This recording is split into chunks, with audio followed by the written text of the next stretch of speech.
So what's up mga idol? We're here at Guanzon, Suzuki Mangaldan, Pangasinan. At ito, sa mga idol po natin na naghahanap ng isang dual sport bike, ito na yung may recommend natin sa inyo sa Suzuki. For the first time, meron na silang dual sport model dito. No?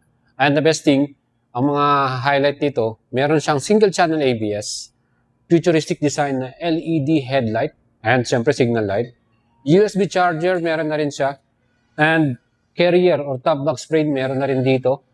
So, doon pa lamang mga idols panalo na, di ba? So, yung makina nito, 162cc, na sobrang tipid din, fuel efficient, no? 12.2 liters of gas, 48.8 km per liter na consumption. Kaya na masasabi nyo mga idol, walk around natin to, sleepin natin, at tingin ko magugustuhan nyo itong dual sport na Suzuki. Sobrang tipid sa gas. Para sa kanyang category, ito na yata yung pinakamatipid. And the best thing, napakaganda rin ng design. Siyempre pa yung presyo, 129,000. And here at Guanzon, Suzuki Mangaldan, mabibili mo ito ng cash. Yun lamang yung babayaran nyo, 129K lang. Nice! Free na ang 3 years LTO registration, free helmet, at meron ka pang warranty na 3 years. So, kaya talagang napaka-solid nun, yung ganong deal na no.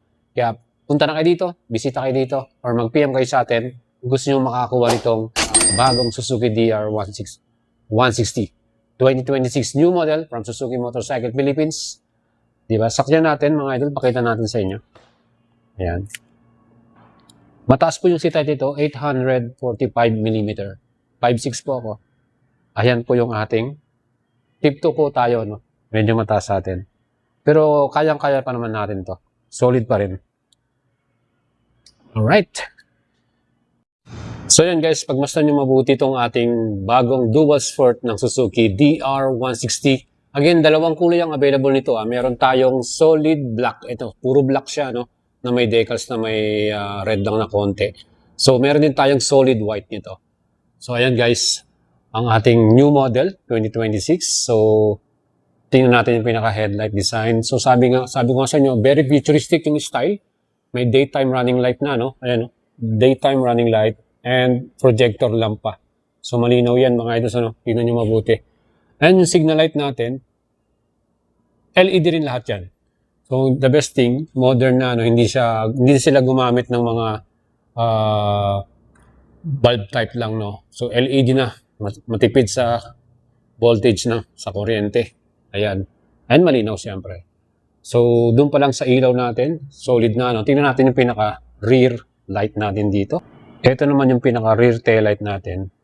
Split type, no? In design. Ayan, patulis.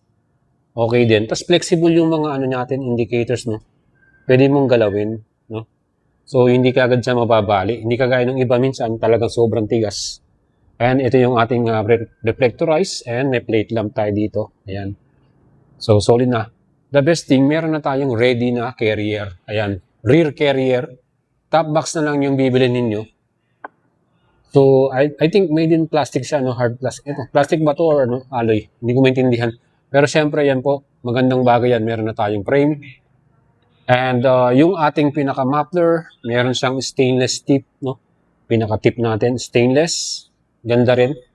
And upswept, meron siyang cover dito. So, hindi mapapaso yung ating angkas, no? Passenger. Pwede ka magsama ng angkas mo. And ito, maganda yung foam. Makapal talaga. So pag umupo ka talagang mapipil mo yung softness, no, yung cushion mo. Hindi masakit sa puwet yan kahit mag-off-road ka dyan. Ayan, yan ang advantage niyan mga idol. So again, ito yung ating pinaka-rear. So, siyempre tingnan natin yung pinaka-puso nito. Again, ito po ay may makina or engine type na 162cc. Ang kanyang total displacement, and then yan din po ay merong 5-speed gearbox, no? So 5-speed lamang po ito. And sa kanya namang pinaka single cylinder to, 2 valves, air cooling, and meron siyang single overhead camshaft at fuel injected. So fuel injected dyan mga idol. So tingin ko naman kayang-kaya naman tayo nitong makapag off-road, no? Makapag-trail sa ganyang engine type. Well, sa performance naman ito, as per Suzuki Philippines, ito po ay merong pinaka-max power, 14.1 HP at 8,000 RPM. And then ang ating namang arangkada torque, 14.5 Newton meters at 6,500 RPM. So yan yung magiging performance natin dito. And regarding sa ating bore by stroke, may sukat to na 60 by 57.4 mm. At ang kanya namang compression ratio 9.65 by 1. So dun pa lamang sa mga specs natin dito mga idol. Tingin ko naman sulit naman yan. Kung hindi ka naman hard or hard trail, no? Yung sakto lang ba? Saka kung ang lugar mo kasi medyo hindi pa asfaltado, ano naman sa mga probinsya, bagay na bagay itong model na to. So tingin ko magiging mas mabenta to sa mga provinces, no? Kasi nga dahil sa kanyang design and ang haba ng suspension niya. As you can see, yung pinaka-front suspension is telescopic perch. Meron na ring rubber cover, no? Protection para sa mga talsik, no? Hindi madudumihan yung ating fork. And haba siya, no?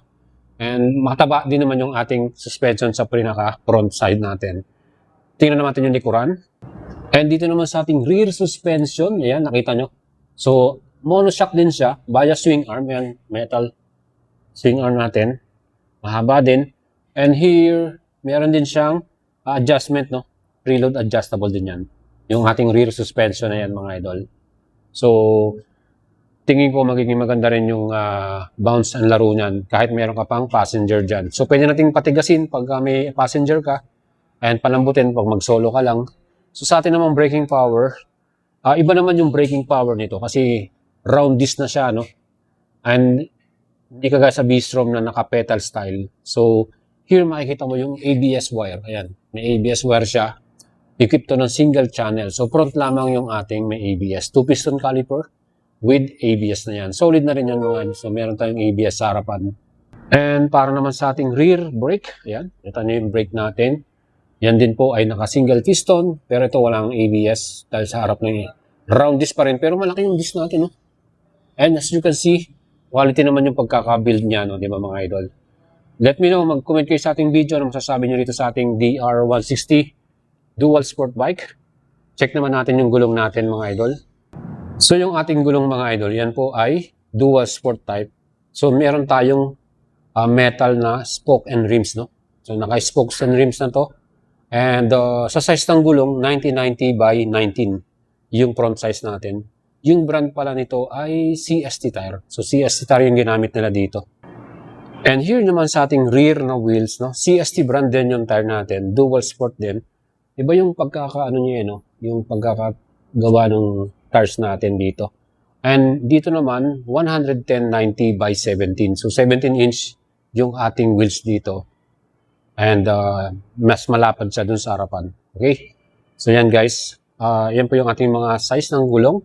And titingnan naman natin yung dimension nito. Yung sukat niya. Ano. Sa wheelbase, tingin ko mas malaki to, mas malapad or mas mahaba versus V-Strom 160.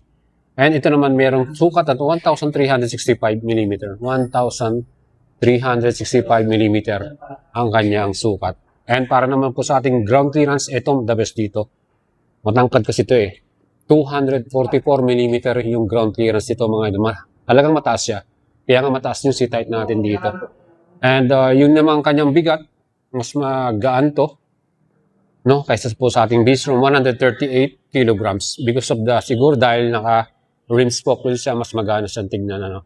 And here mga idol, syempre, yung ating tangke, as I can say, 12.2 liters to. 12.2 liters yung tangke natin. Na merong average fuel consumption na 48.8 kilometer per liter. So ito, matipid na rin sa gas para sa isang ganitong klase ng bike, ano mga idol. Ano? Malayo-layo na mararating natin dyan. Multiply mo yan, 48.8 times 12. Ibang klase na yung mararating mo yan. So yan guys, yung ating upuan, 845 mm naman ang ating seat height. And tingnan natin yung handlebar. Ito medyo flat ng konti yung handlebar, pero medyo wide siya, no? And yung mga switches natin, yan, meron tayong passing light. Dito, andito yung passing switch natin, yan. And here, signal light, busina. Yan, lakas ng busina, no? Diba, solid. Then sa ating engine naman, meron tayong starting on and off, ayan. Tapos, ignition natin, electric start ignition. So, dito nakasusi pa rin tayo. Ito yung susi natin, mga idol. Tingnan nyo. The best thing dito, yung kanyang display, colored na, no? So, kung titignan natin sa Gixxer, Ito mas maganda to, naka-color na siya. And yung selection natin, then yung adjustment, ito yung fuel gauge, RPM, meron na rin siyang gear indicator. Yun ang the best thing dito. So makita mo may gear indicator na dyan. Tapos, ABS kung naka-switch on, neutral kung naka-neutral ka, engine indicator yan. Sa ito yung ating speedometer. So, very easy lang, napaka-informative ng ating display dito sa ating DR160. Subukan natin patayin and then i-open natin. Pakita natin yung animation. Ayun. So, makita nyo, ang ganda ng animation, di ba? Ayan po, ang ating display, full LCD colored dito po sa ating DR160. And syempre, overall, mga idol, let me know, mag-leave kayo ng comment sa ating video. Ano ba masasabi niyo sa ating bagong model Suzuki DR160? Panalong-panalo naman, di ba? Para sa inyo, ano ba yung mga mas nagbigay sa inyo ng thumbs up, no? Let me know, mga idol, mag-leave kayo ng comment dyan. And ito, sa ating pinaka-headlight na futuristic design, ito yung nagbigay sa akin ng magandang looks eh. Ito, panalo. So yung fender natin, ayan, ang haba din siya, malaki. And then yung ating pinaka-mirror, yan. Yan din po ay para siyang dahon style, no? So yan guys, DR160, 129,000. Pwede mo ring i-apply sa atin ng Cebuana Finance, yung ating partner financing. Down payment ito, 22,850. Sa monthly payment naman natin, may 1 year tayo, 11,953. 2 years to pay, 7,247. At 3 years to pay, 5,679. Again, mga idol, supportahan nyo ang ating channel. Please don't forget to subscribe para updated kayo sa ating next vlog, mga idol. Ride safe sa inyong lahat.